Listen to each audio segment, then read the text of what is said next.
Non MPO ঐক্য পরিষদ। শুধু দর্শক, আমরা দেখতে পাচ্ছি জাতীয় প্রেস ক্লাবের সামনে সম্মিলিত নন এমপিও ঐক্য পরিষদ তারা তাদের লাগাতার অবস্থান কর্মসূচি হিসাবে আজকে প্রথম শুরু করেছে জাতীয় প্রেস ক্লাবের সামনে।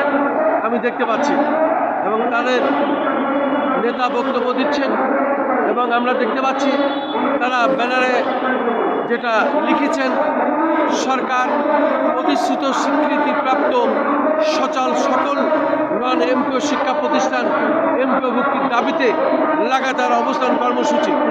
এবং এই লাগাতার অবস্থান কর্মসূচি সম্মিলিত নন এমপিও ঐক্য পরিষদ জাতীয় প্রেস ক্লাবের সামনে আজ প্রথম দিন তারা শুরু করেছে, সেটাই আমি তুলে ধরছি।